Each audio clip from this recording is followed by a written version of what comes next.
Hi everyone, welcome back to our channel. I am Louise and today we are doing our sew and tell video. So this is basically everything I've been working on for the last couple of months. I'll be showing you all of the projects I've been making. Some of them are going to be in the shop, some of them are for workshops I'm teaching, and some of them are for gifts and things I've just been working on for myself as well. As always, if you enjoy our content, give us a thumbs up, subscribe to the channel, click the notification bell, and you'll be one of the first to find out when we post a new video every week. So I don't get a huge amount of time to craft. It's funny, people always think that running a craft, sewing, fabric, yarn business, that when the shop's quiet you just sit and twiddle your thumbs and get some sewing done. That couldn't be further from the truth. I probably craft an hour a week if that. There's just so much to do here, there's so much to do at home, and yeah, I don't really get as much done as I'd like. So my New Year's resolution for this year is to take more time to do my own crafting. Having said that, we've got lots of workshops coming up in the next couple of weeks, and as I teach a lot of them, I've had to make up the samples. So it's a shameless excuse for me to take some time to do some sewing and get some projects either finished or nearly finished. So I'll be showing you all of those now. There's a mixture of crochet, of sewing, quilting, all different things. So I'm going to go and grab everything and I'll show you what I've been doing. Also, let me know down below what your favourite thing is that I've made and what you're making at the moment, because I do love to know what you guys are all working on. Okay, so the first thing I'm going to show you is a very simple cushion cover. Super straightforward. There's like 4 lines to sew in the whole project. There's no buttons, there's no zips. It's really good. I'm actually working on the pattern for this at the moment, so then that will be available to buy on the website hopefully soon, but again, when I have time. But I really love this peachy colour, and I just thought for the spring it was really bright. Since this print's come in, it's been really, really popular. It goes with a cat range, which we all know I'm a sucker for cats. The other thing I love about this fabric as well is that the gold is a little bit metallic. It's not super shiny, it's a dull metallic, but I just really, really love it, and I think it looks absolutely great. And this cushion cover's actually been in the window, so I know if you are local to us, you've probably seen it in the window on the way past. So the next project is a kind of big project I've been working on, and it's actually for me, and it's not from fabric from Sewing Daze. If you were here just before Christmas, Thanksgiving weekend, I went over to the States to see my best friend. I did a shop with me video in Joanne and Michael's while I was there, so I'll tag that video just up here. Hi guys, editing Louise, just jumping in quickly. So my camera died halfway through recording this video. Just pretend that it looks the same because my colour correction skills are not great. But yeah, enjoy the rest of the video. So I'm turning the fabric I bought in that video into a Christmas quilt. Now I know it's February, I absolutely love Christmas all year round, and this project is so cool, I just can't leave it alone. This is what it looks like at the moment. I've cut my main fabrics that I bought into squares, sewn them together, and then I have some other ones that I'll be putting around the outside. So I'm going to be using the cream one with the tiny little leaves as a very thin border to go around the outside, and then the burgundy as a slightly wider border to go around the outside as well.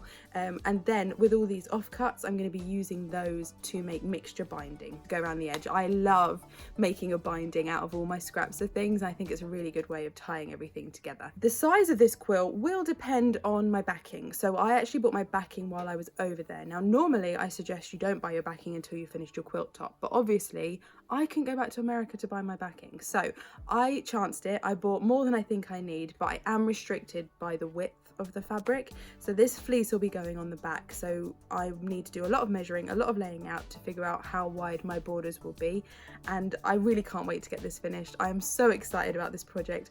I love this fabric, and yes, I can't wait to get this one done and snuggle underneath it. Next to a bit of crochet. So I've been crocheting these little flowers that are going to go in the window in the shop, and I've just really loved it. Normally the projects I do take a long time, they're big blankets, they're animals or whatever, but these flowers literally take me about 10 minutes per flower, and I've just really enjoyed having a project I can pick up and put down. It doesn't take too much brain power, and once you've made a couple, the pattern's in your head and you can just do it and not even think about it. I've also been crocheting these vines to go with them as well. Hopefully I'll be able to do these long enough to go in the window, and it will look really cool for the spring. So one of the classes I get asked to teach the most is about using a fabric panel. So for those of you who don't know, fabric panels are pieces of fabric which are normally about 60 centimeters, so about 2 foot wide, that are pre-printed to make a pattern, so you don't have to worry about cutting it up if you don't want to, or sewing lots of bits together. It's a really good way of starting out with quilting and for making a quick and affordable project. I get asked about this all the time and how to use them and what I do, so I'm teaching a class in a couple of weeks that is how to use a panel. We have made up a couple of samples. I made up the space one a little while ago, this is a very simple way. All I've done here is put a strip down either side, and then this one is the one I've been working on for a while. It's this pirate one. We made this a bit more adventurous, so we cut different squares out, we sewed them together, we did different binding, we used fleece on the back. So the panel in the middle, the pirate panel, is exactly the same size as the space one. Put it horizontally, we've added bits around the outside, and it's a great way to show you guys that using a panel, you can make it as difficult or as simple as you want to. This pirate quilt I just think is super cool, and it's really, really snuggly with the fleece on the back. I also don't normally do my binding like this. I always make my own binding and reattach it. On this one, we just folded the fleece over the edge. It's not great, I'm not gonna lie. I've had a lot of people over the years tell me this is how they do their binding, and for me, it's not the one. I will always make my binding, but it was a bit of a time crunch, and sometimes when I'm making things to be displayed in the shop, I don't use a lot of fabric because obviously that's fabric I can't then sell. So we did it as an experiment. It works. It's not great, but it fits the purpose for what we needed it for. Next up, we actually got two other panels. I didn't even put all those together, that I was using so many panels in this video, but these two are bunting panels. So we have the pirate one, which goes with the blanket, which is super duper cool. That definitely will be going in the window in the summer. And we also had the Union Jack one, which we are getting ready for the Jubilee. So the Queen's Jubilee. Queen has been on the throne for 70 years. Imagine doing a job for 70 years. That's mad. Well done, Liz. The big Jubilee celebrations will be in June, and a lot of people have been buying stuff for bunting already, selling lots of plain red, white and blue fabrics, but we also have these panels in, and they're already selling super fast. But I wanted to make one up to go in the window so you guys can see what it looks like. What I did with mine is just cut out the flags, back it to a plain piece of fabric, flip it through, and then join them along the top. Rhiannon, who works here, who you've probably seen around in a couple of videos, she's hiding. She's pretending to work, but also trying to hide, even though you can see the top of her ponytail. She took hers home, and she's actually quilted each flag, and they look so cool. They're a bit more rigid, they hang better, they obviously take a lot more time, but she's quilted back to put wadding in the middle, and she's put binding around the outside, and they look amazing. They look so cool. So again, showing you that you don't have to use the panels in the exact straightforward way as you would imagine. You can use your own creativity and do whatever you'd like.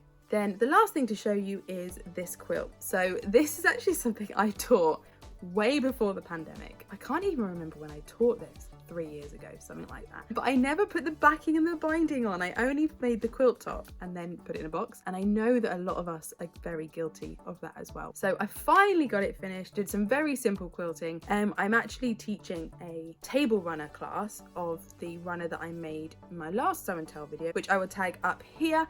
And it's a chevron quilt, so it makes nice diagonal patterns, and I also wanted to show the people who are coming on that quilt class that there are other ways to use the same pattern. So this is pretty much the same thing, but just put together in a different way, and it's finally finished after 3 years. Please leave a comment down below if you also do this and you start a project and you never actually finish it, because I know we're all guilty of it.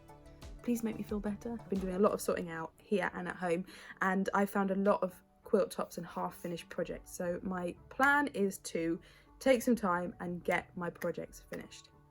Having said that, over the next couple of months I'm teaching 2 or 3 days a week, as well as running the business, YouTube, all of the things, so that's way better than twiddling my thumbs. Okay, I think that's it. I feel like I've talked really quickly today, but sometimes that's just how it goes here. I hope you've enjoyed this video. Like I said before, please let me know what you're working on down below, and also how many half-finished projects you have. As always, if you enjoy our content, give us a thumbs up, subscribe to the channel, click the notification bell, and you'll be the first to find out when we post a new video every week. And I think next week we are yarn unboxing. Obviously depends on my couriers, but you'll have to come back and see what happens. We'll see you next week. Have a good day, guys.